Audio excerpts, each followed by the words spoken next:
Messieurs les Présidents, Monsieur le Premier ministre, Mesdames et Messieurs les ministres, Mesdames et Messieurs les parlementaires, Mesdames, Messieurs les ambassadeurs, Mesdames, Messieurs, je suis très heureux de vous retrouver aujourd'hui pour ouvrir cette conférence des ambassadeurs et des ambassadrices.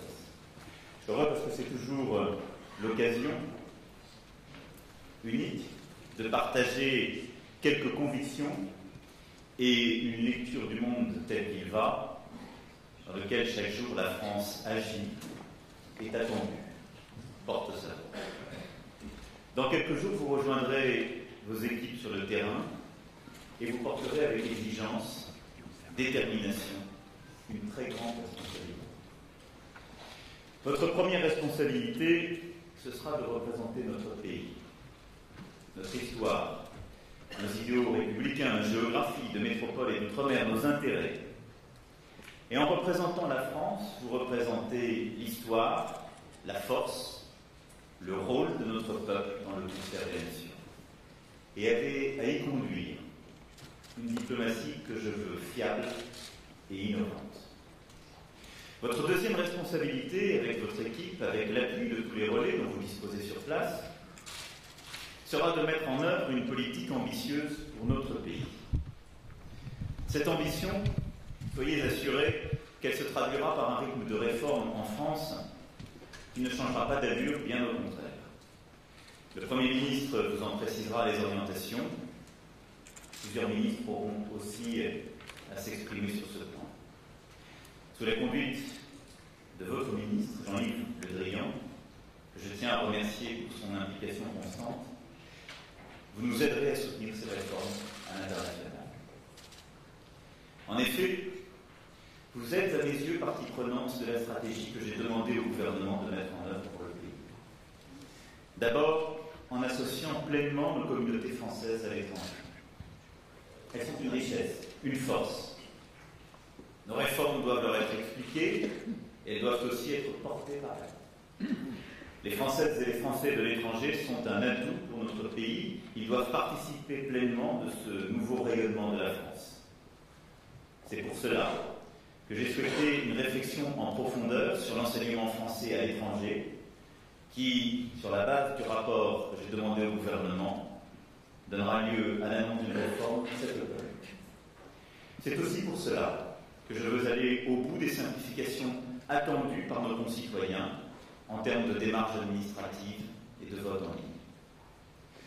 Ensuite, vous contribuez à la compétitivité de la France. Vous devez expliquer au gouvernement, aux acteurs économiques dans les pays où vous êtes en poste, la cohérence et l'ampleur de notre agenda de transformation. Notre attractivité s'améliore, mais il nous faut nous mobiliser bien davantage pour nos exportations. Votre mobilisation en faveur d'une diplomatie économique est un élément important de cette stratégie. Nous devons notamment axer notre action collective sur une stratégie export pour les entreprises de taille intermédiaire comme les petites et moyennes entreprises qui seules réduira notre déficit commercial. Mais j'attends de vous encore davantage. De Ouagadougou à Xi'an, de Sydney à New York ou la Sorbonne, j'ai, durant l'année qui s'achève, pu, à travers plusieurs discours, renouveler nos approches géographiques ou stratégiques. Il faut que celles-ci soient désormais déclinées avec précision. Cela suppose de choisir des objectifs clairs et donc limités et de prendre de nouvelles mesures afin d'en assurer le suivi. Nous avons encore trop tendance à considérer que tout est prioritaire et ne pas suffisamment avoir une culture de résultat. Même en diplomatie, le succès se mesure, certes pas en un jour, et même sans doute jamais en un jour, à la capacité néanmoins d'infléchir des attitudes, de construire des amitiés et des alliances, de remporter des marchés, en un mot, de faire avancer les intérêts de la France et des Français et de faire partager un peu de notre vision et conception du monde. C'est l'attente de nos concitoyens qui veulent légitimement voir les retombées de la politique que nous conduisons. Cela suppose enfin une capacité d'anticipation renforcée. Nous suivons les situations de nombre de pays ou de région, du Venezuela à la Birmanie, en passant par l'Ukraine ou la République démocratique du Congo, mais nous devons davantage les anticiper, faire parfois des paris, proposer des initiatives. Et j'en appelle à votre esprit de prospective, d'analyse, d'action. N'hésitez jamais à proposer librement. C'est le meilleur moyen de ne pas subir. Vous l'avez compris, j'attends beaucoup de vous. Nous avançons dans un contexte qu'il faut appréhender avec calme et lucidité. Calme, car il ne s'agit pas de changer de stratégie dès qu'un événement extérieur apparaît. Lucidité, car il ne s'agit pas pour autant de sous-estimer les crises du monde. Or, durant l'année qui vient de s'écouler, que s'est-il passé? La France a réaffirmé sa volonté européenne, sa vision, son projet. La France a proposé une Europe qui protège, plus souveraine, unie et démocratique. Mais dans le même temps, les extrêmes ont progressé et les nationalismes se sont réveillés. Est-ce une raison pour abandonner? Serait-ce une raison pour dire que nous avons tort? Tout le contraire. Nous payons là plusieurs décennies d'une Europe qui, il faut le regarder en face, est parfois affadie, affaiblie, qui n'a peut-être pas toujours suffisamment proposé. Il faut en réalité redoubler nos efforts. J'y reviendrai. La France s'est aussi faite le chantre d'un multilatéralisme fort. Or, le système multilatéral hérité du siècle passé est remis en cause par des acteurs majeurs et des puissances autoritaires qui parfois fascinent de plus en plus. Devons-nous rendre les armes? Est-ce la responsabilité de la France si tel ou tel pays choisit telle sensibilité, si une autre puissance souveraine décide différemment de ce que nous pensons? La responsabilité de la France est de faire entendre sa voix, de la défendre, pas de se substituer à la parole des autres. Il nous faudra donc prendre de nouvelles initiatives, construire de nouvelles alliances, porter les débats au bon niveau, si nous souhaitons appréhender tous les défis contemporains. Et le bon niveau est bien celui d'un débat de civilisation pour nos valeurs et la défense de nos intérêts. L'année dernière, j'avais devant vous exposé les 4 objectifs de notre action diplomatique au nom de la politique que je mène pour la nation. La sécurité de nos compatriotes, la promotion des biens communs, l'influence et l'attractivité de notre pays, et enfin, une nouvelle ambition européenne. Ces objectifs sont toujours valides. Mais les circonstances testent la robustesse de nos principes et la constance de notre action. Je veux aujourd'hui rappeler ce que nous avons fait dans ce cadre, et le ministre y reviendra longuement devant vous, mais aussi vous dire comment j'envisage notre réponse à cette double crise du multilatéralisme et de l'Europe. Car oui, plus qu'il y a un an, nous sommes aujourd'hui à un moment de vérité. Sur la sécurité des Français, tout d'abord. C'est bien évidemment notre priorité, et tout particulièrement la lutte contre le terrorisme au premier chef. Pour lutter contre le terrorisme islamiste, nous sommes dotés d'une nouvelle loi pour la France. Nous avons réalisé l'initiative annoncée ici même il y a un an d'une conférence contre le financement du terrorisme qui s'est tenue à l'OCDE au printemps dernier. Et l'Australie a accepté de présider une deuxième conférence sur ce sujet, et je vous demande de contribuer à un suivi très attentif de la mise en œuvre de l'agenda de Paris avec l'ensemble de nos partenaires. Nous avons d'ores et déjà obtenu les premiers résultats. Le suivi de transactions qui jusque-là étaient opaques et qui touchaient directement notre pays. Il nous faut poursuivre inlassablement ce travail. Mais évoquer la lutte contre le terrorisme, c'est bien entendu revenir sur notre politique au Sahel et au Moyen-Orient, où sévissent les groupements terroristes qui menacent la stabilité de ces régions, mais qui nous ont aussi directement frappés, dont ont été organisées les attaques qui ont touché notre pays. Au Sahel, nous avons maintenu notre engagement militaire au travers de l'opération Barkhane. Et je veux ici saluer tous nos soldats qui, depuis 2013, sont avec courage engagés sur ce difficile théâtre d'opération. C'est cette présence et celle de la MINUSMA qui ont évité le pire dans la région et ont permis, en particulier, que les élections se tiennent ce mois-ci, au Mali. Nous avons, dans cette région, obtenu des victoires importantes ces derniers mois contre la présence terroriste.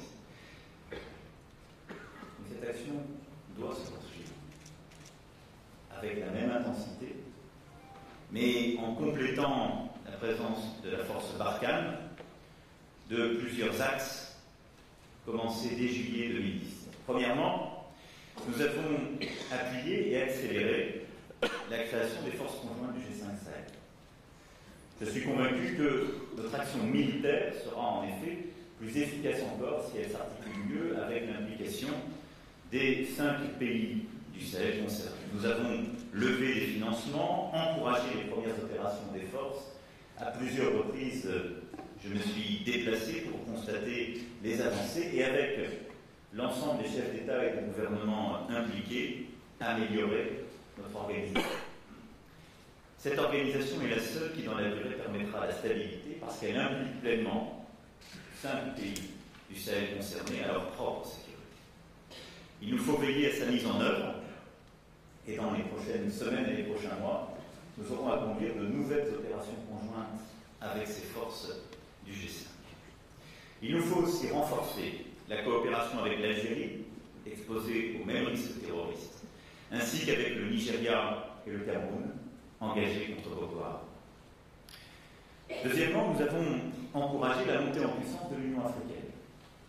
C'est ce que j'ai plaidé en juillet dernier au sommet de Nouakchott devant l'Union africaine et c'est ce que j'aurai l'occasion d'aborder prochainement avec le président Trump et le président Kagame, actuel président en exercice de l'Union africaine.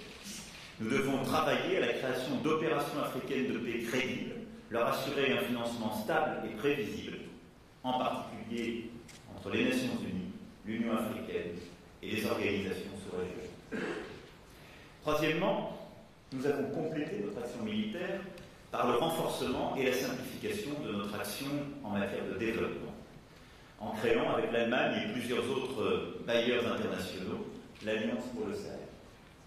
Ce sont les complémentaires 3D que j'évoquais l'année dernière, diplomatie, développement et défense.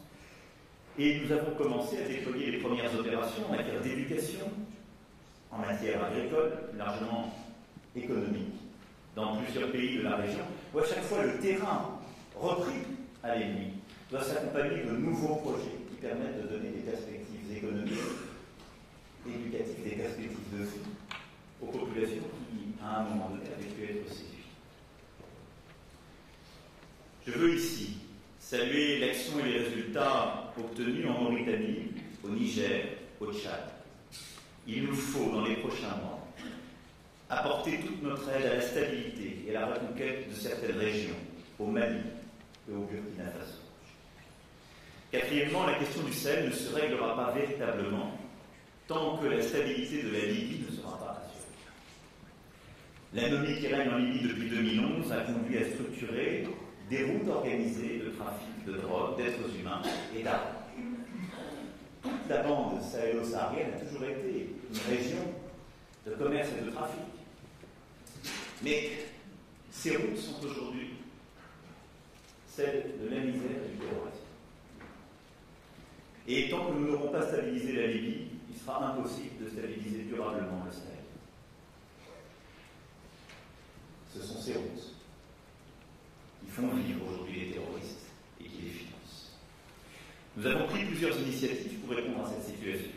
D'abord, en luttant contre ces trafics et réseaux de passeurs, en lien avec l'Union africaine et l'Organisation internationale pour l'immigration. Ensuite, en réunissant en France M. Sarraj et Haftar en juillet 2017, puis pour la première fois, les 4 principaux dirigeants libyens en mai dernier, entourés de la communauté internationale, pour s'engager dans un processus politique commun. Je crois très profondément à la restauration de la souveraineté libyenne et à l'unité du pays. C'est une composante essentielle de la stabilisation de la région et donc de la lutte contre les terroristes et les trafiquants. Les prochains mois seront à cet égard décisifs Ils nécessiteront notre mobilisation pour soutenir le remarquable travail du représentant spécial du secrétaire général des Nations Unies, Hassan Salamé, pour éviter toutes les tentations de division, puisque ce pays est devenu au fond le théâtre de toutes les influences, de tous les intérêts extérieurs. Notre rôle pour notre sécurité et celle de la région est de réussir à faire cheminer l'accord de Paris des 4 parties prenantes décidées en mai dernier. L'autre théâtre d'opération de notre lutte contre le terrorisme est bien entendu la Syrie. En Syrie, la situation reste extrêmement grave et préoccupante. La France a été très active sur le plan diplomatique, de New York à Genève, en passant par toutes les capitales concernées. Nous avons augmenté significativement notre aide humanitaire. Un cessez-le-feu est aujourd'hui indispensable, mais la solution durable à ce conflit, nous le savons, est politique. La France a été la première à proposer le rapprochement des positions des États occidentaux et arabes d'un côté et des 3 pays dits garants d'Astana de l'autre.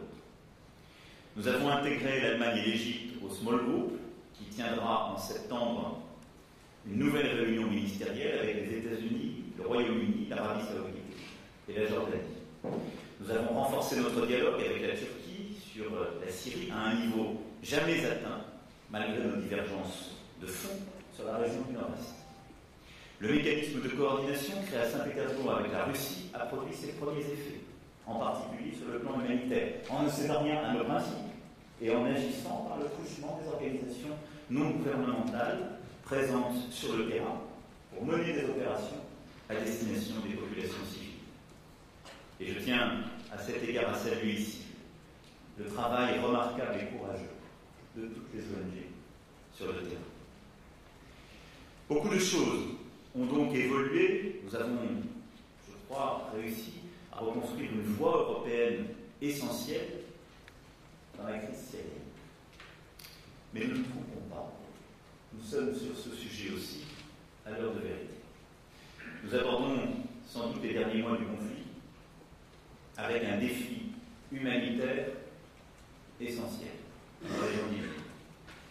Et nous sommes à la croisée des chemins pour réussir à mener justement cette solution politique inclusive à laquelle nous croyons, qui seule permettra aux églises d'Orient, mais aussi aux Kurdes, aux Yézidis, à l'ensemble des minorités ethniques et religieuses, d'avoir une place dans la Syrie de demain.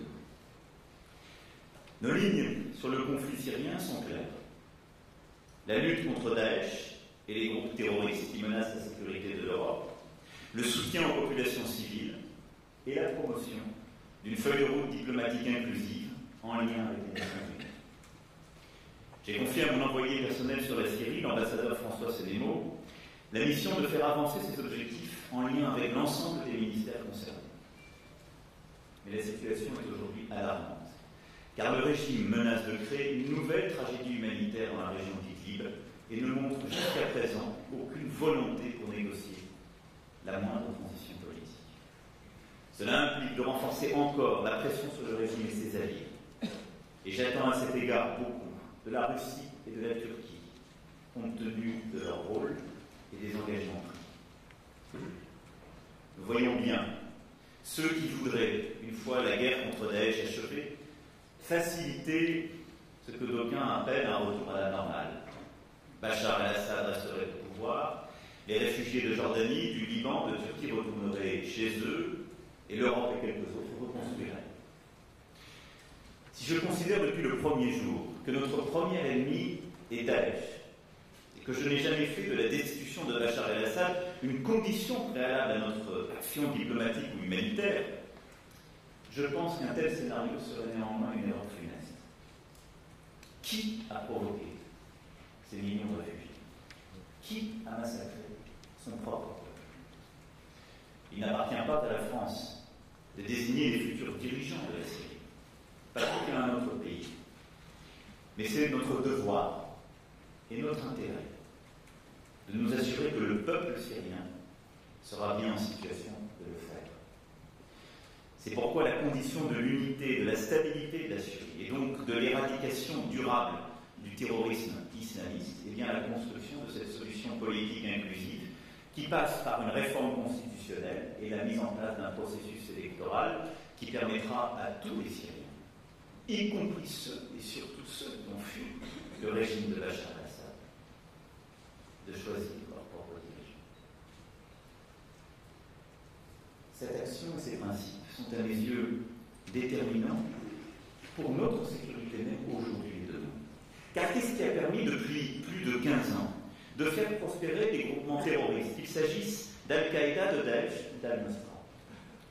La misère économique, les régimes autoritaires ne protégeant plus leur peuple, la corruption généralisée, mais aussi le non-respect de la souveraineté de ces pays par les puissances étrangères, qui a nourri le discours même des islamistes, qui a nourri l'exploitation de toutes les frustrations et du discours anti-occidental. Ne reproduisons donc pas ces erreurs.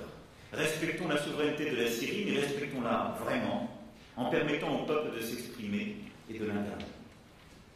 C'est le sens du combat diplomatique et politique que nous devons mener avec le représentant du secrétaire général des Nations Unies, Staffan de Mistura, pour faire converger les Syriens, le small group, Astana et les États de la région autour d'une même feuille de route inclusive, dont seule la mise en œuvre permettra une paix durable. Bien entendu, la stabilité de la région dépendra aussi de notre capacité à traiter des sujets iraniens. Je viens à l'instant d'échanger à nouveau avec le président Rouhani, de la crise dans le Golfe, du conflit au Yémen et de la question israélo-palestinienne qui reste absolument centrale et préoccupante. Sur ces points essentiels, je ne veux pas ici être trop long, mais j'aurai à m'exprimer dans les prochaines semaines en prenant avec vous des initiatives concrètes. Et avec toujours le même fil rouge. Notre sécurité, comme notre vision du monde, impose la stabilité du Proche et du Moyen-Orient. Cette stabilité ne peut se construire que dans le pluralisme ethnique, religieux, politique et le travail avec toutes les parties prenantes. Elle impose donc tout à la fois notre implication et notre exigence quant au respect de la dignité de chacun et des droits humains, mais aussi notre humilité, car à aucun moment nous ne saurions nous substituer à la souveraineté des États en question. C'est le sens de notre travail avec le Liban, la Jordanie ou l'Égypte ces derniers mois. C'est ce qui fait que nous serons écoutés et que nous pourrons continuer à être efficaces. Évoquer dans l'environnement contemporain notre action pour la sécurité des Français, c'est aussi poursuivre notre engagement à lutter contre les armes chimiques et la prolifération nucléaire. Nous avons créé un partenariat international contre l'impunité en matière d'armes chimiques. Nous avons entraîné la solidarité de l'Union européenne avec le Royaume-Uni après l'attaque de Salisbury. Nous avons, en juin, permis la création d'un nouveau mécanisme d'attribution de telles attaques au sein de l'Organisation pour l'interdiction des armes chimiques, au siège de laquelle je m'étais rendu quelques mois plus tôt. Ces actions étaient nécessaires, car nous savons combien le rôle, la surveillance de cette organisation est contesté par certains et avait pu être fragilisé par des réformes récentes. La parole de la France a aussi été tenue et nos lignes ont été respectées. Quand le régime syrien a bombardé sa population avec des armes chimiques, nous avons frappé plusieurs de ces installations dans la nuit du 13 au 14 avril dernier avec nos alliés britanniques et américains. Et nous continuerons à agir ainsi en cas d'utilisation avérée de ces armes. Nous avons lutté contre la prolifération nucléaire en accompagnant par une politique de vigilance l'ouverture entre la Corée du Nord et les États-Unis et en nous engageant contre la décision américaine pour le maintien de l'accord nucléaire avec l'Iran. C'est la France, lors de notre rencontre ici même il y a un an, qui proposait le chemin d'une négociation élargie avec l'Iran, portant sur les 4 piliers que vous connaissez, que je vous avais exposés. Cette approche progresse aujourd'hui, c'est une boussole que de nouveaux partenaires suivent, et nous ferons tout pour qu'elle contribue à éviter une grave crise dans les mois qui viennent. Un important effort diplomatique sera le moment venu nécessaire pour établir un nouveau cadre de stabilité. Notre action, étroitement coordonnée, en particulier avec le Royaume-Uni, l'Allemagne et l'Union européenne, consiste aujourd'hui à préserver ce que l'accord nucléaire de 2015 avait permis et à le consolider par l'ouverture de nouvelles négociations, plus exigeantes encore. La France saura prendre ses responsabilités sur le sujet iranien sans complaisance ou naïveté, en maintenant un dialogue étroit avec nos partenaires, parmi lesquels les États du Golfe. Parler de notre sécurité, c'est aussi parler de la sécurité de l'Europe au regard des risques extérieurs. À cet égard, durant l'année qui vient de s'écouler, nous avons progressé à un rythme inégalé durant les 60 dernières années. Le renforcement de notre politique commune de défense depuis l'été 2017, la création d'un fonds de défense afin de financer des initiatives concrètes, la conclusion de 2 accords stratégiques pour les chars et les avions de combat entre l'Allemagne et la France, la conclusion avec 8 autres États membres de l'initiative européenne d'intervention que j'avais proposée en septembre 2017 pour favoriser un esprit de défense entre Européens, sont des avancées aujourd'hui actées et inédites. Jamais l'Europe n'avait avancé aussi vite en matière de défense. L'Europe a pris conscience qu'elle devait se protéger et la France a, dans ce cas, pris toutes ses responsabilités à travers la loi de programmation militaire promulguée le 14 juillet dernier, qui redonne une vision stratégique actualisée face à ces nouvelles menaces à notre pays et des moyens cohérents pour répondre à celles-ci. La France et l'Europe ont en quelque sorte pris acte des nouvelles menaces contemporaines et du fait que nous avions besoin d'une autonomie stratégique et de défense pour répondre à ces dernières. Je porterai dans les prochains mois un projet de renforcement de la solidarité européenne en matière de sécurité. Nous devons donner en effet plus de substance à l'article 42-7 du traité sur l'Union européenne, invoqué pour la première fois par la France en 2015, après les attentats. La France est prête à entrer dans une discussion concrète entre États européens sur la nature des liens réciproques de solidarité et de défense mutuelle qu'impliquent nos engagements au terme du traité. L'Europe ne peut plus remettre sa sécurité aux seuls États-Unis. C'est à nous aujourd'hui de prendre nos responsabilités et de garantir la sécurité et donc la souveraineté européenne. Nous devons tirer toutes les conséquences de la fin de la guerre froide. Les alliances ont aujourd'hui encore toute leur pertinence, mais les équilibres, parfois les automatismes sur lesquels c'était bâti, sont à revisiter. Et cela suppose aussi pour l'Europe d'en tirer toutes les conséquences. Cette solidarité renforcée impliquera de revisiter l'architecture européenne de défense et de sécurité. D'une part, en initiant un dialogue rénové sur la cybersécurité, les armes chimiques, les armements classiques, les conflits territoriaux, la sécurité spatiale ou la protection des zones polaires, tout particulièrement avec la Russie. Je souhaite que nous lancions une réflexion exhaustive sur ces sujets avec l'ensemble de nos partenaires européens au sens large, et donc avec la Russie. Des progrès substantiels à la résolution de la crise ukrainienne, tout comme le respect du cadre de l'OSCE, je pense en particulier à la situation des observateurs dans le Donbass, seront bien entendu des conditions préalables à des avancées réelles avec Moscou. Mais cela ne doit pas nous empêcher de travailler dès maintenant entre Européens. Et je compte sur vous pour cela. D'autre part, nous revisiterons cette architecture européenne en réaffirmant la pertinence du Conseil de l'Europe, dont la France présidera en 2019 le comité des ministres, et de nos valeurs démocratiques. Nous n'avons pas, sur ce sujet, à céder à quelques fascinations de ce soir, que nous voyons poindre un peu partout à travers l'Union européenne. Ces fascinations pour les démocraties libérales ou pour une forme d'efficacité qui passerait par la renonciation à tous nos principes. Non.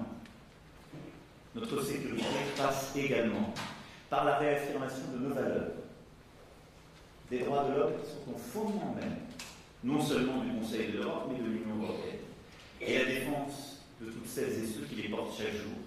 Je pense aux organisations non gouvernementales, aux intellectuels, aux artistes, aux militants, aux journalistes.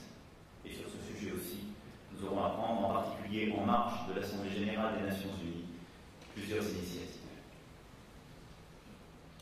Le deuxième objectif que j'avais assigné il y a 1 an à notre diplomatie, c'est la promotion des biens communs.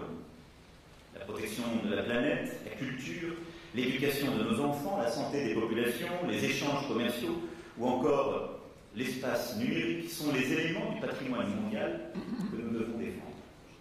Mais pour cela, il faut d'abord des règles collectives, acceptées par tous, indispensables pour permettre la bonne coopération et donc les progrès en matière de défense de ces biens communs.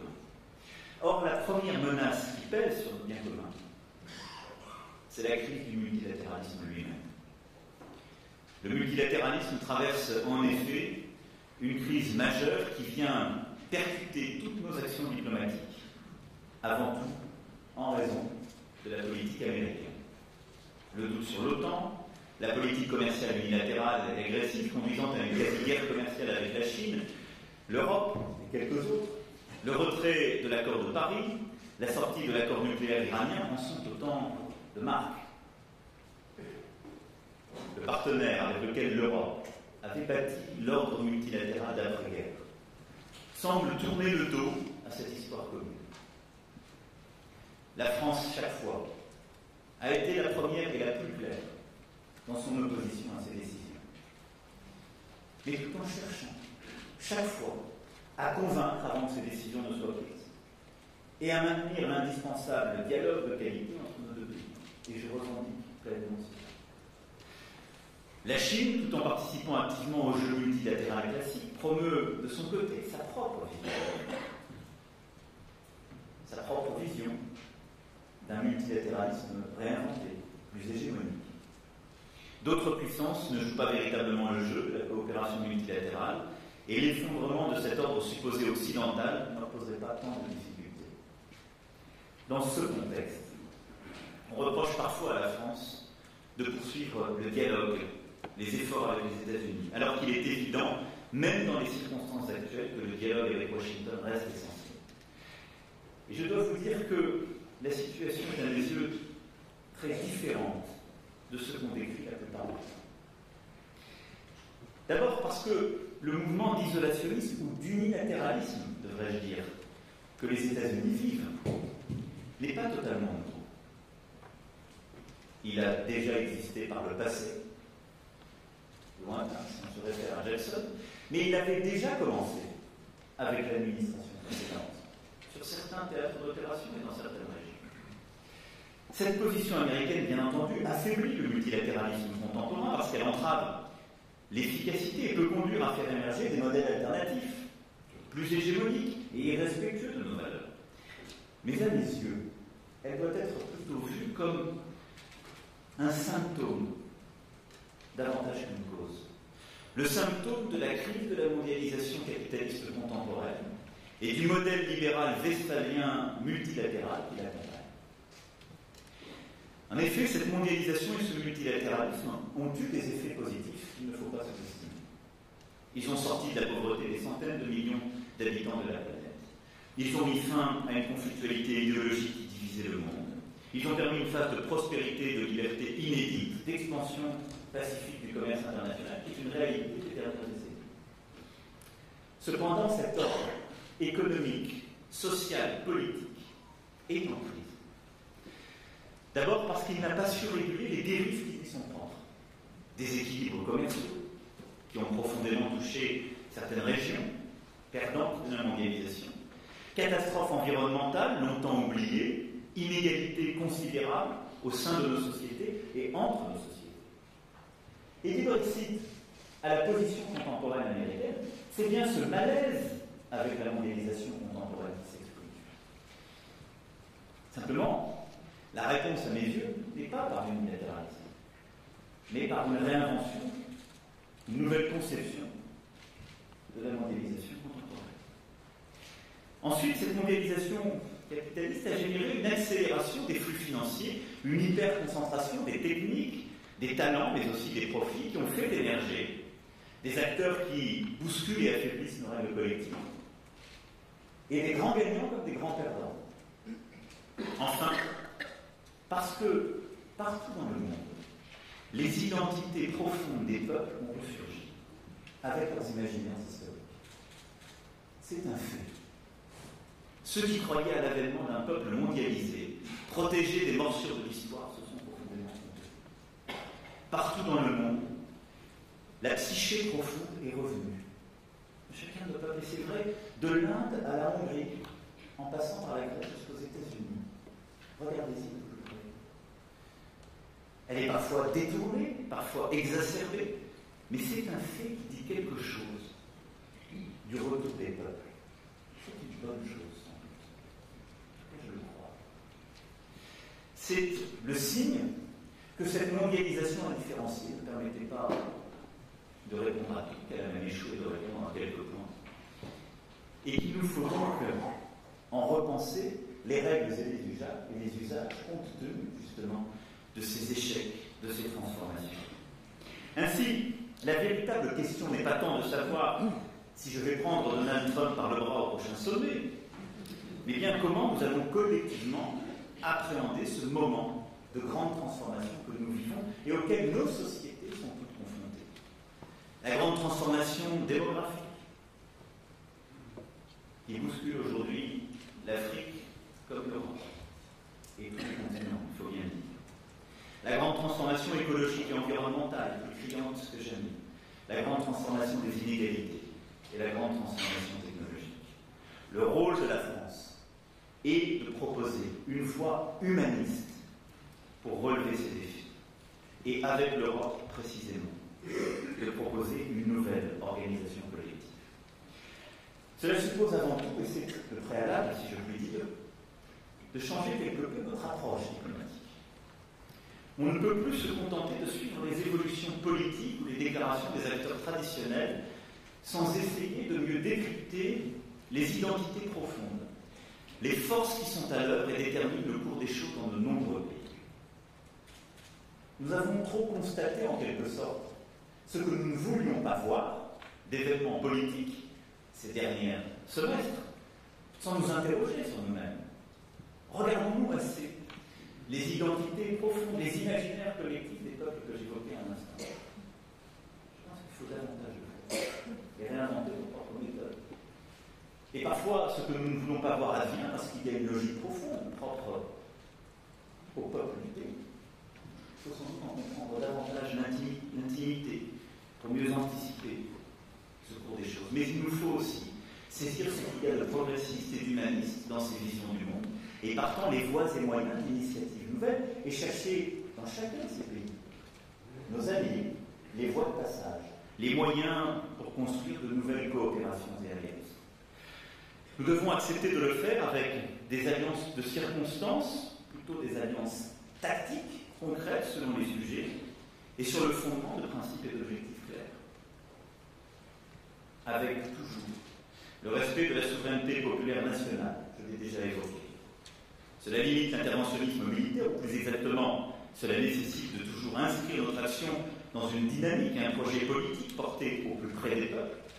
Mais cela signifie aussi que nous devons à chaque fois œuvrer pour que tous les acteurs non étatiques contribuent à cette nouvelle régulation du monde, en respectent les règles et ne puissent en être en quelque sorte les passagers clandestins ou les arbitres cachés.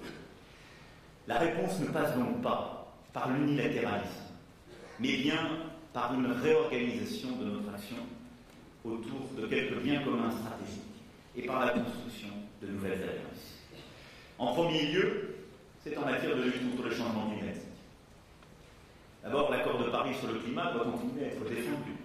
Nous voyons tous les jours, avec l'intensification des extrêmes climatiques et des catastrophes naturelles, la confirmation de l'urgence de ce combat.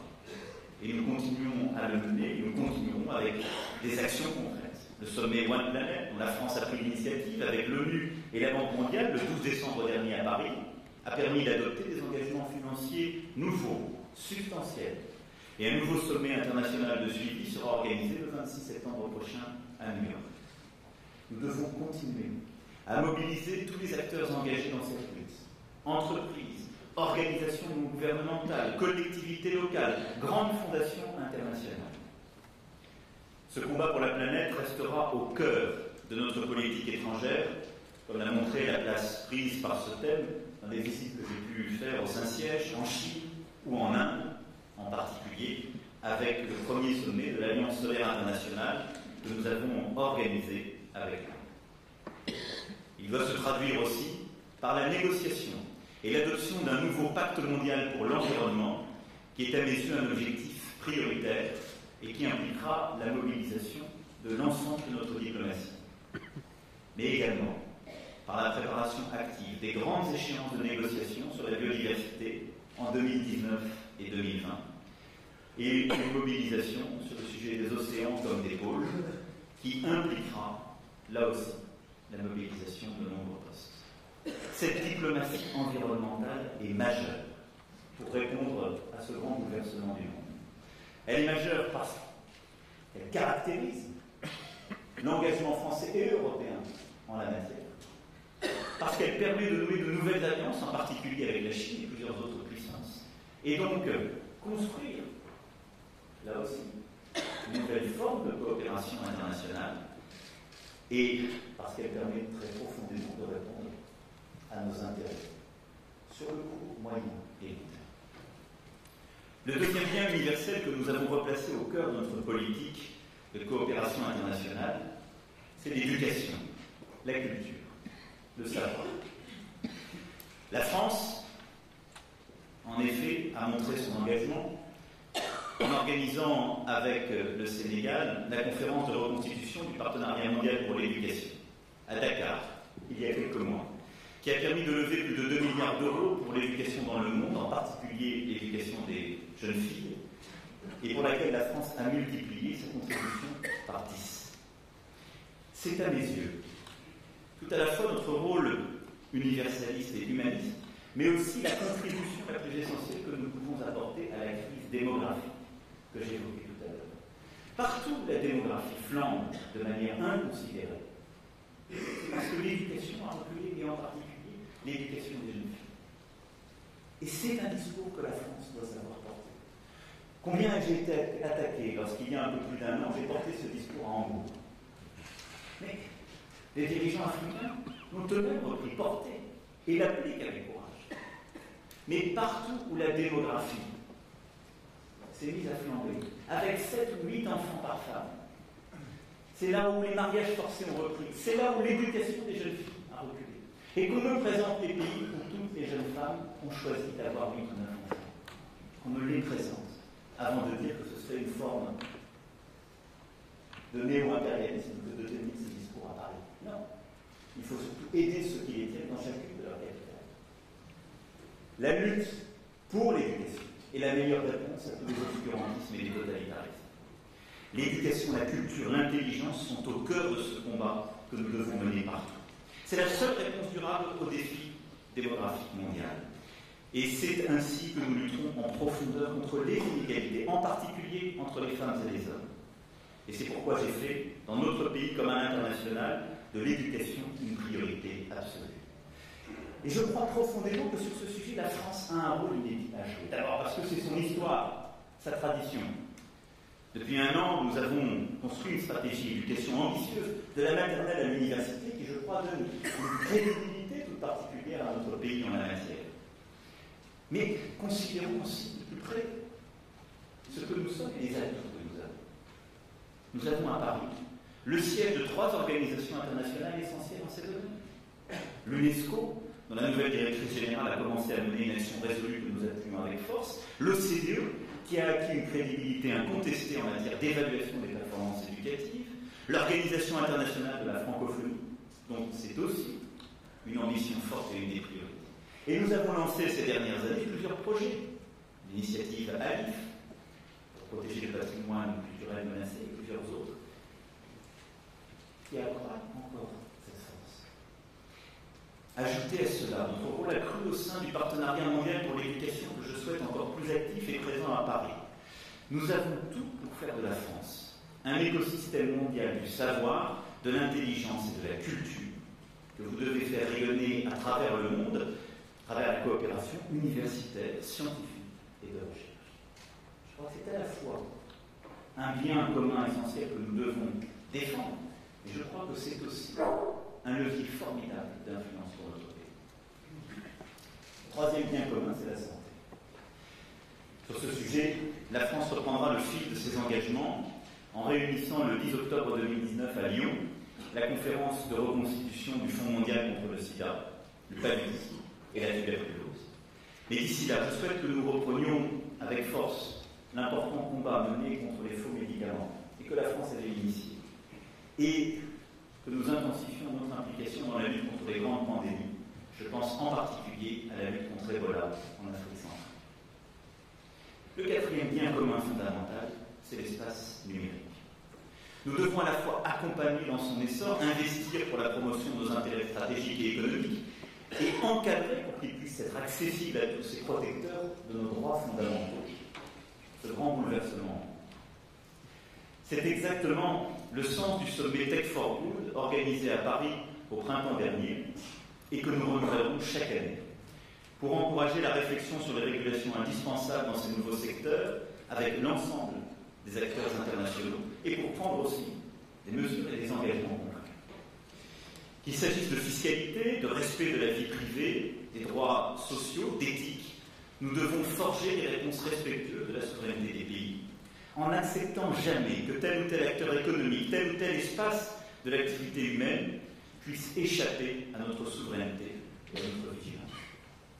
C'est le sens de l'engagement que nous avons pris, en particulier avec le Royaume-Uni, au niveau européen comme au niveau international, pour lutter contre la diffusion des messages terroristes ou des contenus à caractère terroriste. C'est un travail de régulation que nous continuerons à mener au niveau européen et international pour précisément accroître les bonnes pratiques dans le domaine. Le 12 novembre prochain, à Paris, se tiendront en même temps l'Internet Governance Forum et le Civic Tech Forum, qui permettront des avancées sur ces sujets.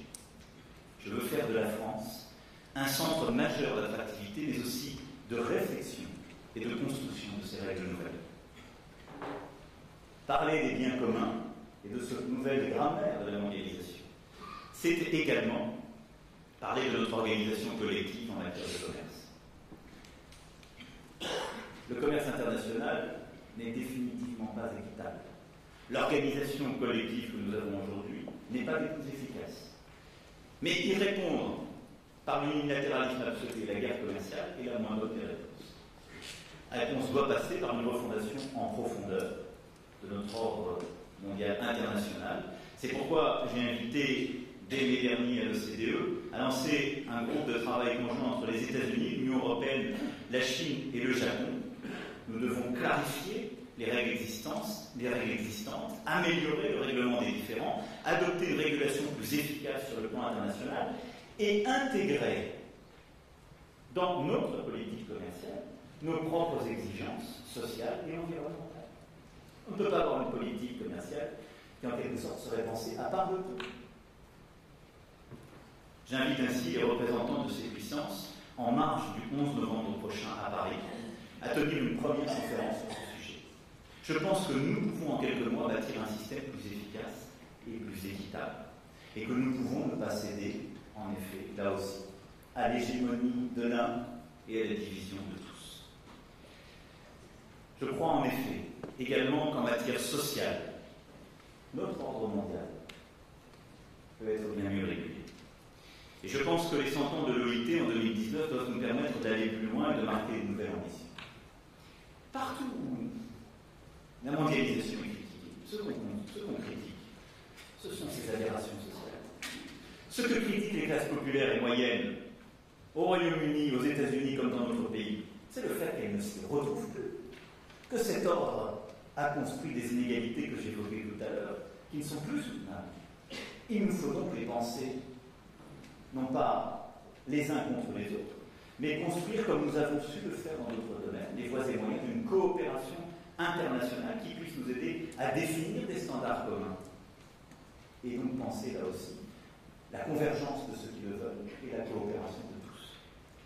C'est pourquoi je veux faire de la question des inégalités le sujet majeur de l'engagement français durant l'année qui s'ouvre, notamment au G7 que nous présiderons en 2019. C'est au total cette refondation de l'ordre mondial qui est notre cadre. La France et l'Europe y ont un rôle historique à jouer. Je ne crois pas que l'avenir du monde se bâtira sur des hégémonies, ni sur des théocraties, ni sur de nouveaux totalitarismes. Mais cela suppose un sursaut immédiat de nos démocraties. Nous ne gagnerons pas cette bataille en disant simplement que les démocraties ont par définition raison. Quand nous voyons partout les extrêmes monter et cet ordre international se désagréger. Quand je parle d'un multilatéralisme fort, cela suppose de regarder ce qui, pour nos concitoyens, constitue des défis essentiels et de savoir y apporter une réponse internationale. C'est bien sur les failles de la gouvernance mondiale et l'affaiblissement des démocraties que la paix chèrement acquise de 1918 s'est brisée au cours des années 30. C'est pourquoi j'ai pris l'initiative d'inviter à Paris, pour les cérémonies du 11 novembre, plusieurs chefs d'État et de gouvernement qui inaugureront le premier forum de Paris sur la paix. Ce forum vise à renforcer notre action collective en associant États, organisations internationales, au premier rang desquelles l'ONU, avec la société civile, les ONG, les entreprises, les syndicats, les experts, les intellectuels, les groupes religieux. La gouvernance internationale doit se décliner concrètement et chaque citoyen peut y prendre part. Cette refondation suppose précisément ce temps de réflexion et ce sursaut commun. C'est celui, j'espère, que nous saurons faire vivre le 11 novembre prochain à Paris. Cette refondation suppose aussi que nous reconcevions nos organisations, nos instruments de concertation et nos coalitions. En 2019, la France présidera donc le G7. Je souhaite que nous puissions en renouveler les formats et les ambitions. Nous devons, en restant un groupe cohérent, porté par des niveaux de développement et d'exigence démocratique communs, nouer un dialogue plus fort avec la Chine sur le climat et le commerce, avec l'Inde sur le numérique, avec l'Afrique sur la jeunesse. En tout cas, nous ne devons pas reproduire ce théâtre d'ombre et de division qui, je crois, nous a davantage affaiblis qu'il ne nous a fait avancer. Je proposerai donc d'ici à la fin de l'année aux autres pays membres une réforme, en lien d'ailleurs avec les États-Unis, qui prendront après nous la présidence du G7 en 2020.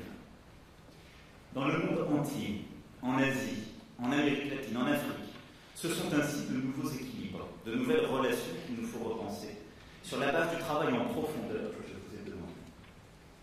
Ainsi, en mars et mai dernier, j'ai proposé à New Delhi puis à Sydney de travailler à un nouvel axe indo-pacifique stratégique, qui ne doit pas être dirigé contre quiconque, et peut-être une contribution essentielle à la stabilité internationale.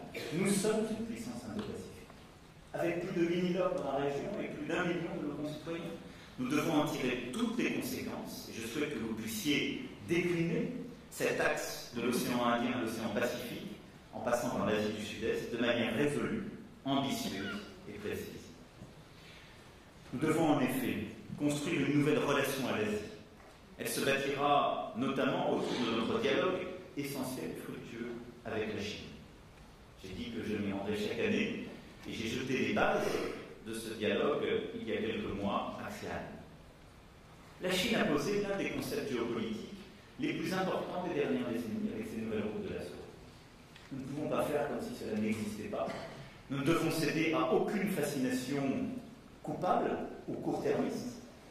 C'est une vision de la mondialisation qui a des vertus de stabilisation de certaines régions et qui est hégémonique. Et je souhaite donc que la France puisse porter une voie d'équilibre et de préservation à la fois de nos intérêts et de notre vision du monde dans ce dialogue constructif, exigeant et confiant avec la Chine. Notre relation avec le Japon est essentielle, qui présidera le G20 en même temps que nous le G7, qui fut notre dernier invité du 14 juillet avec Singapour, et dont l'actuelle saison culturelle en France montre la profondeur de nos liens. Les relations avec l'Inde, la plus grande démocratie du monde, et avec l'Australie, dans le cadre de la stratégie indo-pacifique, sont essentielles. Mais c'est plus particulièrement avec l'Afrique que nous devons refonder ces coalitions contemporaines que j'évoquais à l'instant et notre capacité, précisément, à influer sur le cours du monde. La leçon que nous donne l'Éthiopie, le Libéria ou la Sierra Leone est qu'il n'y a pas de fatalité dans l'instabilité africaine, qu'il s'agisse des conflits internes ou des conflits entre voisins.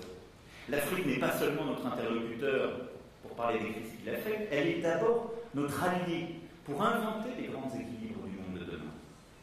C'est pourquoi je vous demande à tous d'être les acteurs de ce dialogue. La relation avec l'Afrique, c'est un message essentiel que je veux ici vous faire passer, n'est pas que l'affaire de nos ambassadeurs en Afrique. Quand je parle de l'Afrique, je parle de l'ensemble du continent africain, dans sa diversité et ses richesses. Comme je l'ai expliqué dans mon discours à Ouagadougou, en invitant tous les talents de nos deux continents, et notamment les jeunes Européens et Africains, à dialoguer sur leur avenir commun. L'importance de l'Afrique pour la France, c'est non seulement celle du voisin le plus proche, mais aussi une partie de notre identité. À travers notre histoire commune, à travers les diasporas que j'ai prévu de rencontrer cet automne.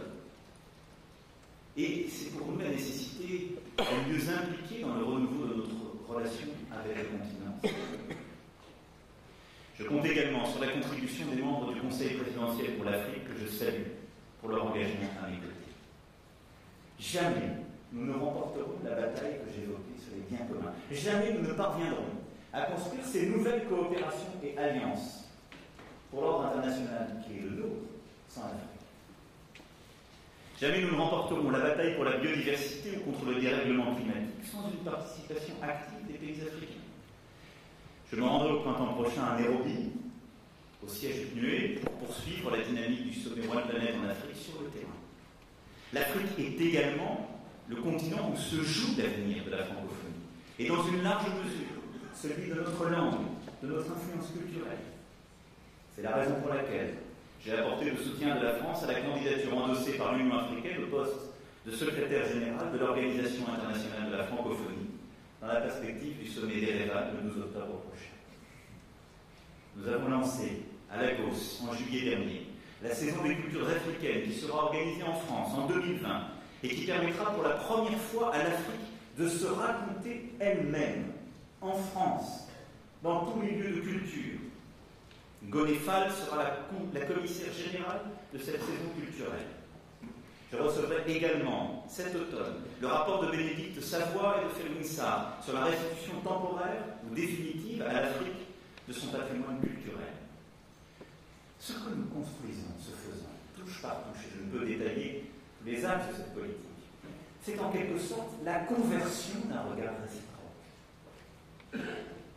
Celle qui va permettre à la France de regarder différemment l'Afrique, mais à l'Afrique également de se dire différemment, de raconter son propre passé, son propre présent, différemment à la face du monde, et de construire un nouvel imaginaire entre la France et le continent africain.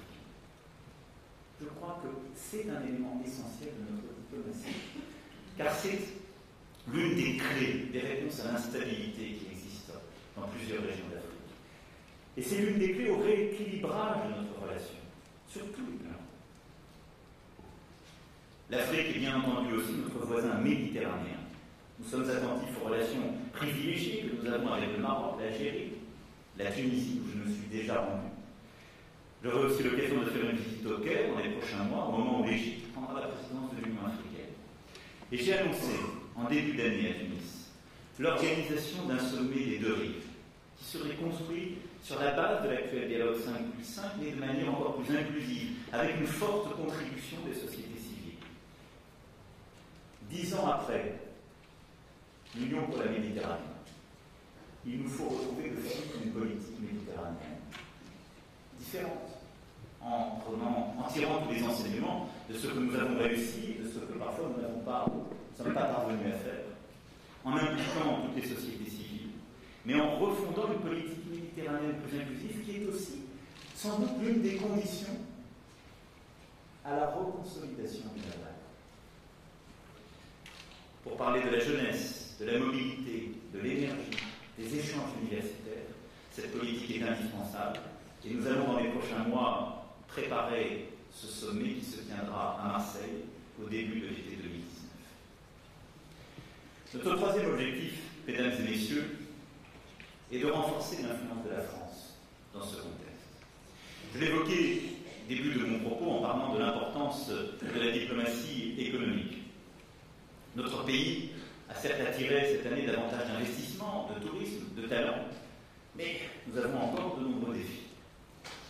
La France gagne aussi dans le domaine sportif avec l'attribution des Jeux Olympiques de 2024 ou la victoire des Bleus qui ont fait vibrer tout le peuple français en rapportant la Coupe du Monde. Et cette victoire, la manière dont nos joueurs et nos concitoyens l'ont célébrée, ne font qu'augmenter les attentes vis-à-vis de la France. Ce renforcement de l'attractivité dans tous les domaines, vos efforts y ont activement contribué. Ils ont été appuyés par les manifestations inédites que nous avons organisées depuis le début de l'année à Versailles, à Paris ou ailleurs, sur l'investissement avec le sommet Choose France, sur les nouvelles technologies avec Vivadec, ou sur l'intelligence artificielle avec la présentation de la stratégie française devant de nombreux spécialistes internationaux à la fin de l'hiver. J'attends votre mobilisation quant au suivi de ces rencontres. Nous répliquerons chaque année et qui nécessitent nombre d'actions concrètes. Des annonces importantes ont d'ores et déjà été faites à ces occasions par plusieurs grands groupes étrangers, montrant qu'il est possible de les faire travailler chez nous, en approfondissant avec eux un dialogue exigeant sur les aspects les plus complexes, la sécurité, la fiscalité, l'économie numérique. Et c'est dans ce même esprit que j'ai souhaité que la France puisse accueillir en 2023 les Olympiades des métiers, et je voudrais que toutes nos ambassades se mobilisent pour accompagner notre candidature, car cela contribue aussi de ce rayonnement économique indispensable. Dans le même temps, nous devons plus que jamais faire rayonner notre culture et notre langue. Je l'ai déjà évoqué à plusieurs reprises. Nous sommes sortis d'une vision défensive de la langue pour promouvoir enfin une politique offensive et décomplexée de la promotion du français et du plurilinguisme qui accorde précisément toute leur importance aux langues régionales, qui reconnaît pleinement la place des auteurs africains du monde entier dans la création littéraire francophone. Je remercie à ce titre la représentante personnelle pour la francophonie, Leïla Slimani, pour son action dans ce domaine. Nous savions depuis des années, grâce à nos actions de coopération sur le terrain, qu'un changement de paradigme était indispensable. C'est aussi pour cela que j'ai décidé de stabiliser pour la deuxième année consécutive le budget de notre coopération culturelle en 2019. D'ores et déjà, nous avons augmenté de 50% le nombre d'heures de français proposées aux réfugiés, accru de 20% le nombre d'écoles bilingues à l'étranger labellisées France Éducation, réuni tous les opérateurs concernés dans un consortium chargé de la formation des enseignements en Afrique francophone. Je salue également la création d'une chaire francophone au Collège de France. Ces avancées sont considérables. Elles sont également favorisées par le dynamisme des journalistes de France Média Monde. Et j'entends bien poursuivre avec vous et vous demander de redoubler d'efforts en ce sens, en lien avec l'Organisation internationale de la francophonie, comme en lien avec l'ensemble, justement, des opérateurs, dont TV5 Monde et l'Agence universitaire de la francophonie. Toutes ces actions d'influence ne seront possibles et efficaces en complément de la diplomatie économique que j'évoquais, que si nous redonnons à notre politique d'aide au développement une ambition nouvelle et en faisant une véritable politique d'investissement solidaire. La France, en effet, inscrit sa politique de partenariat et de solidarité internationale dans la poursuite des objectifs de développement durable des Nations Unies. Pour être à la hauteur de ces objectifs, j'ai décidé que notre nouvelle politique bénéficierait de moyens accrus après une longue période de baisse pour atteindre 0,55% du revenu national brut en 2022. D'ores et déjà, pour garantir cette montée en puissance, le budget 2019 comptera 1 milliard d'euros en autorisation d'engagement supplémentaire. Mais, je vous l'avais dit il y a un an, les moyens financiers à eux seuls ne sont pas suffisants. C'est une nouvelle méthode qui est nécessaire, à la fois en France et chez nos partenaires. D'ores et déjà, une nouvelle gouvernance a été mise en place, avec la création d'un Conseil national du développement. Le Premier ministre a reçu vendredi dernier le rapport qu'il avait demandé au député Hervé Berger. Et je remercie ce dernier pour le travail qu'il a mené et la large consultation ainsi conduite. Comme il le propose, une nouvelle dimension partenariale sera mise en place pour mieux associer associer la société civile, la jeunesse, les entreprises, les diasporas. Cela implique d'agir au plus près du terrain. Et je soutiens, à cet égard, la proposition de rehausser les moyens mis à disposition directement de nos ambassades pour encourager les initiatives locales. Sur l'égalité femmes-hommes, sur le soutien à l'innovation, vous devez être les premiers acteurs et les premiers relais de la volonté politique que j'ai exprimée. Je soutiens également l'idée d'une nouvelle loi d'orientation et de programmation pour entériner notre trajectoire d'aide et rénover le cadre de notre politique de coopération internationale. Une politique ambitieuse d'évaluation sera mise en œuvre pour suivre les résultats de cette aide en toute transparence, et des réorganisations profondes seront conduites autour de l'AFD. Je vous demande également de bien veiller dans le monde entier à ce qu'une grande cohérence et une grande complémentarité soient respectées entre nos priorités nationales et les programmes européens de coopération et de développement. C'est, je crois, un gage de cohérence et d'efficacité pour nous tous. Je finirai mon propos par la quatrième axe développé l'année dernière, sans doute encore plus d'actualité aujourd'hui, qui est notre priorité européenne. Mais j'ai au fond, tout au long de mon discours, rappelé l'importance de l'Europe, qu'il s'agit de notre sécurité, de notre capacité à refonder l'ordre international ou de promouvoir notre propre intérêt. Le faire seul est la plupart du temps, si ce n'est voué à l'échec, beaucoup moins efficace. Le faire avec une voix européenne forte, cohérente, est, je crois, le gage de notre réussite. Depuis un an, et notre dernier échange, nous avons proposé, nous avons avancé, nous avons d'ores et déjà construit des alliances. Lors du discours de la Sorbonne en septembre dernier, j'ai proposé une vision complète, ambitieuse, d'une Europe plus souveraine, plus unie, plus démocratique. Sur cette voie, nous avons déjà obtenu de premiers résultats en matière de défense, je les évoquais tout à l'heure, en matière de travail détaché, en matière de convergence sociale et fiscale, de politique commerciale. Nous aurons dans les prochains mois à continuer le travail en matière de migration ou de numérique. Nous avons sur cette base, et compte tenu du contexte politique que notre premier partenaire allemand a eu à connaître, mené un travail durant plusieurs mois qui a permis à Meseberg, en juin dernier, de sceller une étape historique entre la France et l'Allemagne et de construire un document stratégique qui, sur tous ces points, y compris celui d'un budget de la zone euro, nous fixe un agenda commun d'ici à 2021 qui permettra, je crois, de développer de manière cohérente cette vision d'une Europe souveraine, unie et solidaire qui doit être la nôtre. Culture et éducation, climat et énergie, santé et alimentation, numérique et innovation, dans chacun de ces domaines, nous avons avancé et proposé une initiative commune. Nous avons aussi adopté une méthode ambitieuse, celle de parler à tout le monde, là aussi en Europe. J'ai visité en un an plus de la moitié des pays de l'Union européenne. J'ai évidemment échangé avec l'intégralité, de manière bilatérale, des chefs d'État et de gouvernement. J'ai souhaité marquer le premier été par une tournée en Europe centrale et orientale, et je serai demain au Danemark, où aucune visite d'État n'a eu lieu depuis 36 ans, puis en Finlande. Nous avons parfois oublié certains pays de l'Europe sous prétexte que nous les voyions à chaque Conseil européen. Mais il y a à convaincre, à comprendre aussi la dynamique profonde de nombre de peuples européens, à construire une relation bilatérale forte qui sert notre politique européenne. L'Europe ne se fait ni à Bruxelles, ni à Paris, ni à Berlin. Elle se construit dans la diffusion à la fin de nos idées, de nos projets, de manière non hégémonique. Et je vous le dis aujourd'hui, avec gravité et humilité, ce combat européen ne fait que commencer. Il sera long, il sera difficile, il sera au centre de l'action de la France tout au long de mon mandat, en particulier dans l'année qui s'ouvre. Car nous sommes au milieu d'une crise européenne. Partout en Europe, les doutes sont là. Le Brexit en est un symptôme. La montée des extrêmes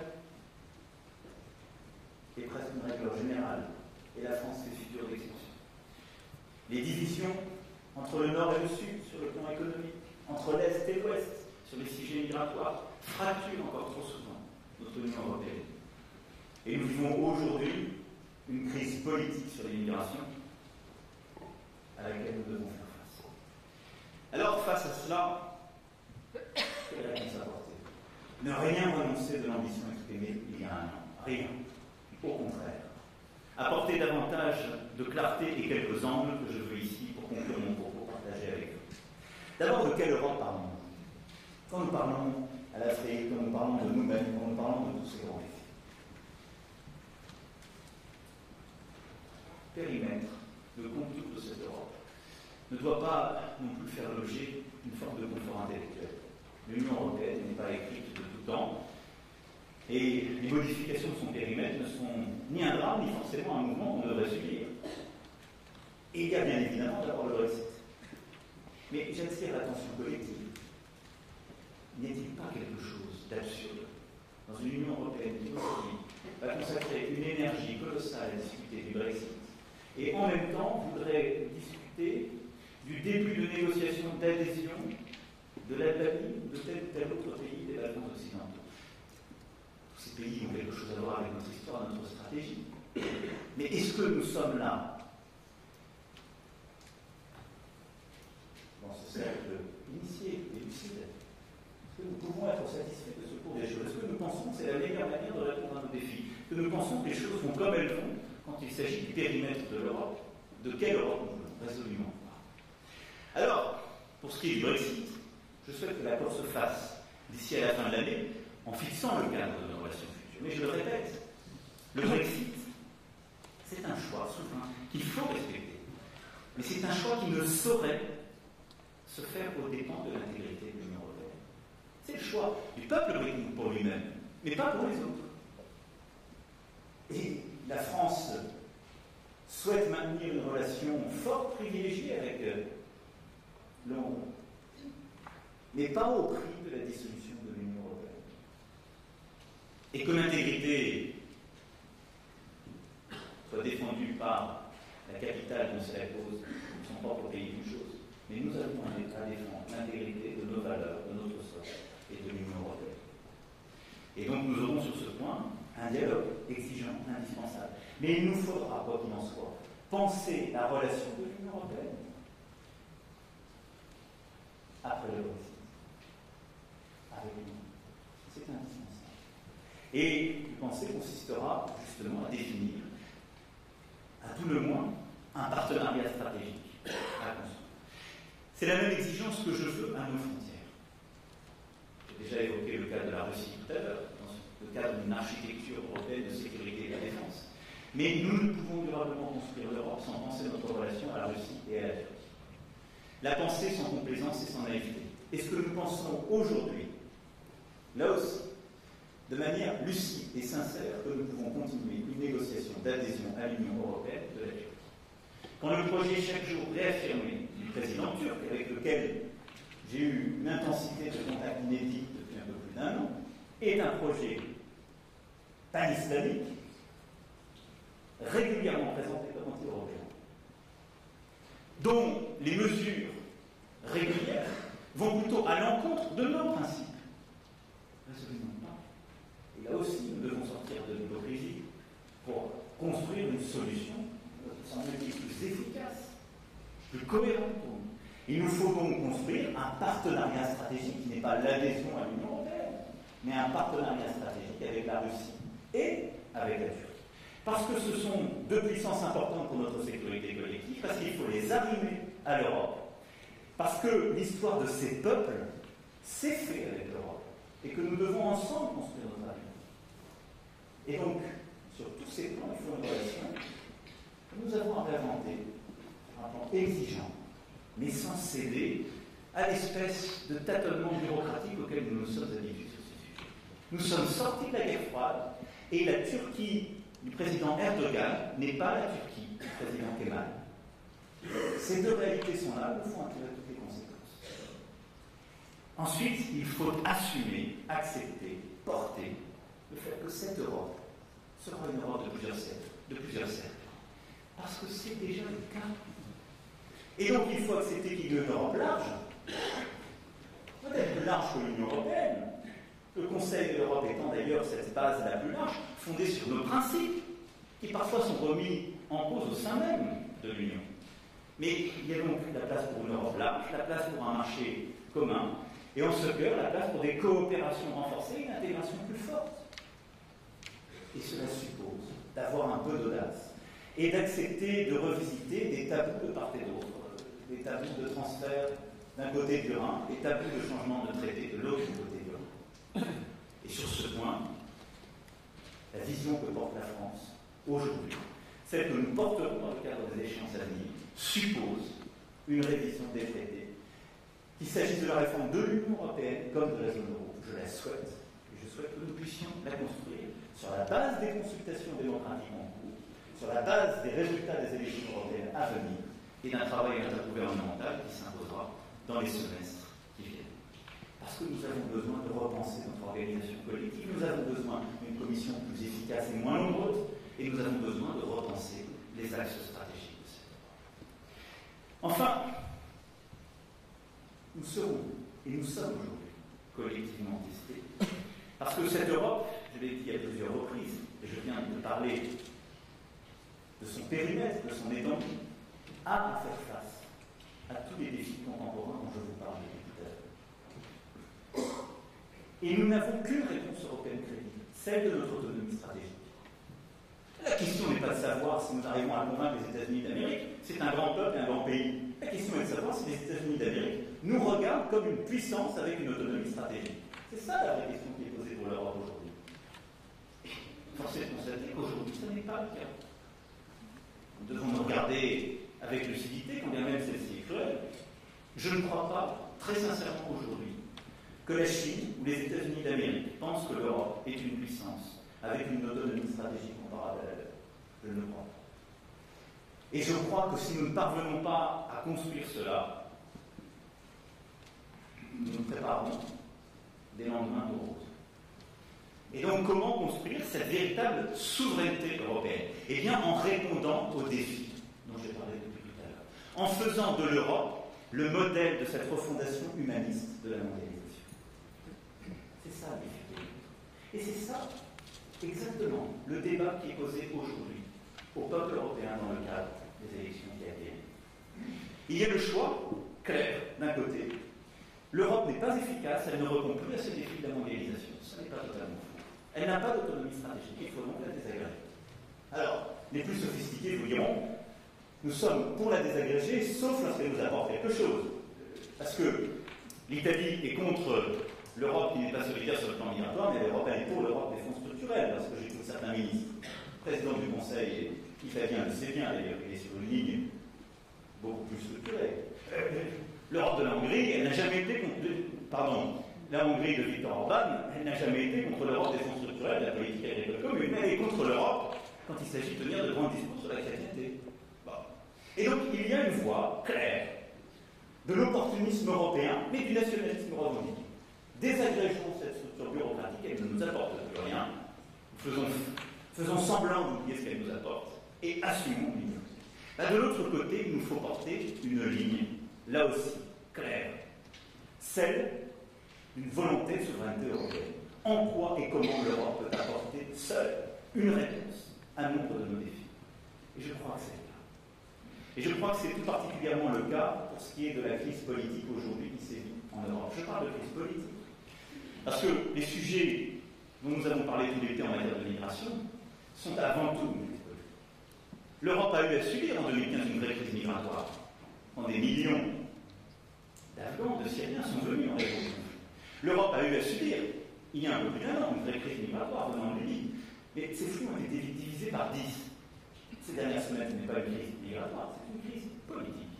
Celle de la capacité, justement, à répondre à ce défi.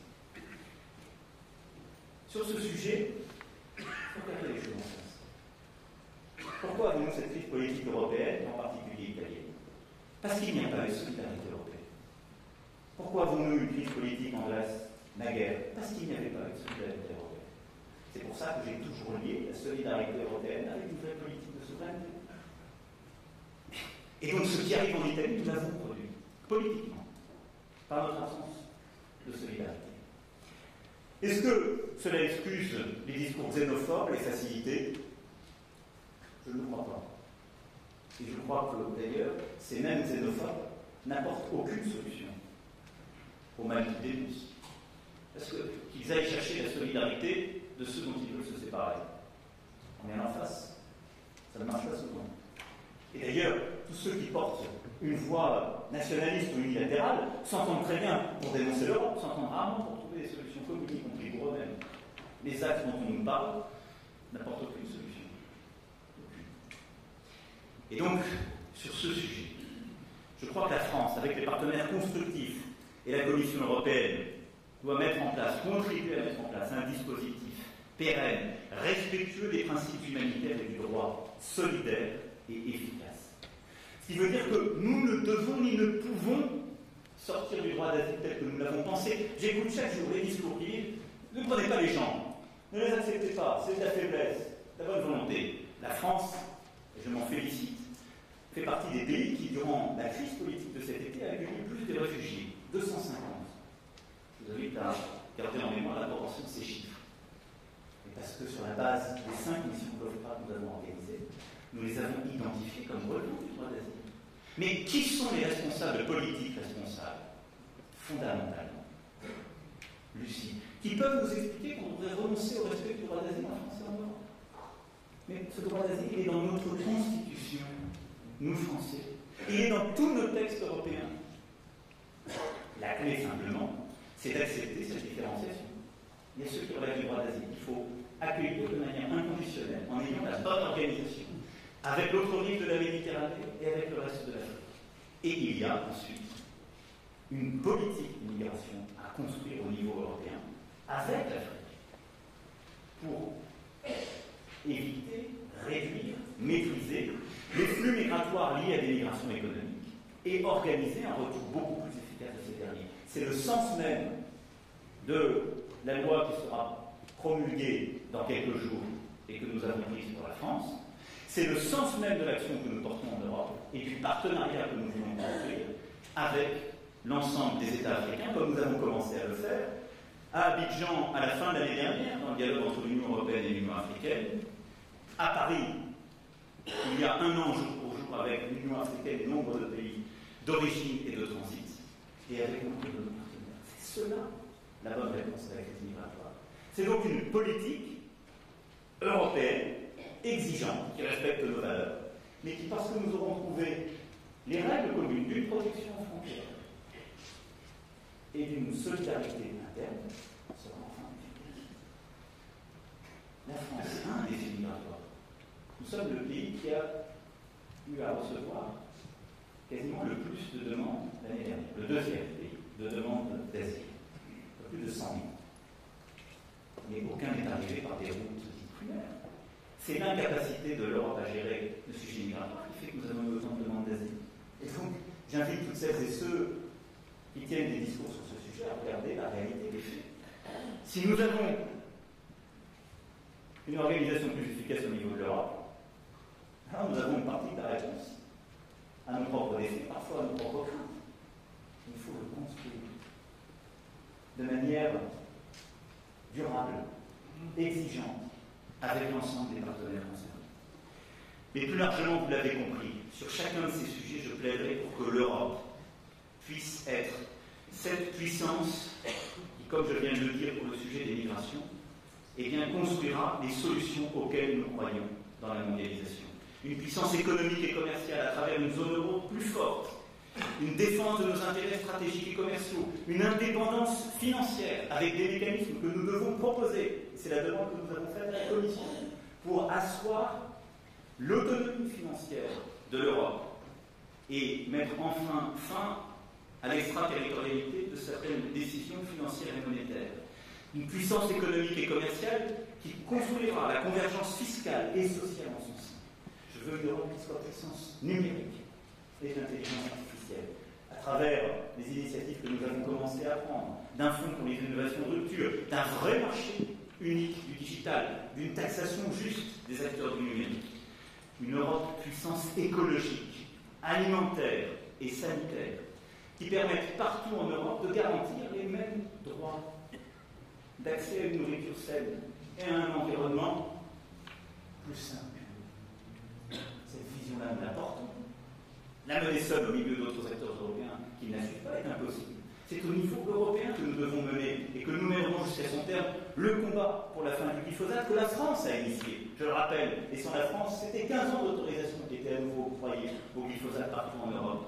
Mais également pour un prix unique du carbone, pour une vraie souveraineté énergétique, pour une vraie stratégie du renouvelable. Je crois à cette vision d'une Europe où, à l'heure des choix qui est le nôtre, il y a la possibilité pour un humanisme progressiste en Europe.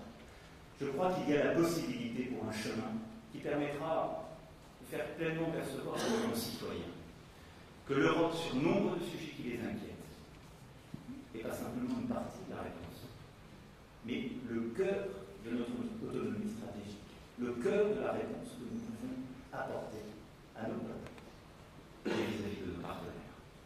Nous devons écrire et raconter l'histoire de l'Europe que nous voulons, en démontrer les résultats concrets, afin de convaincre nos concitoyens que la voie de la coopération en Europe, dans le monde, est la seule qui puisse conduire à des relations de confiance mutuelle dans l'intérêt de la France.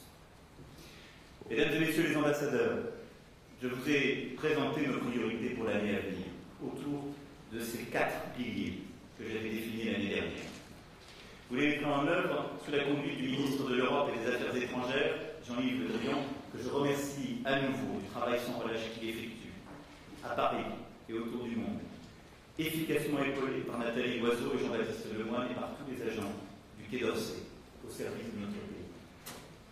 Je souhaite ici vous exprimer à tous ma gratitude pour le dévouement, les compétences, l'intelligence, l'engagement et le courage. Sur chacun des enjeux que je viens de décrire, la bataille n'est pas gagnée. Et la France, parfois, semble avoir une voie solitaire. En tout cas, c'est ce que certains dénoncent ou voudraient railler. Je ne crois pas à cette voie solitaire. Je crois qu'elle est attendue. Je crois qu'elle est souhaitée. Et je crois qu'elle est fidèle à ce qu'est notre histoire. Je crois qu'elle doit rompre aussi avec des habitudes ou des automatismes. Qu'elle doit chercher partout cette exigence qui nous est imposée. Il y a 40 ans, quasiment jour pour jour, Solzhenitsyn prononçait à Harvard un très grand discours. On a appelé après le déclin du courage. Et il disait déjà à peu près tout ce que je viens de décrire sur la fragilité du monde occidental qu'il avait tant découvert et qui était perçu comme le lieu de toutes les promesses. Ce que nous devons enrayer aujourd'hui, c'est précisément le déclin du courage. Et donc, pour y faire face, notre vocation est partout, c'est ce que j'attends de vous, d'être une puissance médiatrice. Une puissance diplomatique, militaire, culturelle, éducative, nationale et européenne, mais d'être toujours médiatrice. Médiatrice, ça veut dire que la France ne renonce jamais à porter sa voix, mais qu'elle cherche toujours à construire des alliances sur ces bases. Ça n'est pas une puissance de compromis, ça n'est pas une puissance médiane, c'est une puissance de médiation. Celle qui justement cherche à bâtir cet ordre international qui seul, je le crois très profondément, nous permettra de rendre un peu plus humaine et humaniste la mondialisation qui est la nôtre. Je sais pouvoir compter sur vous, parce que votre engagement au quotidien pour notre pays est l'ADN de votre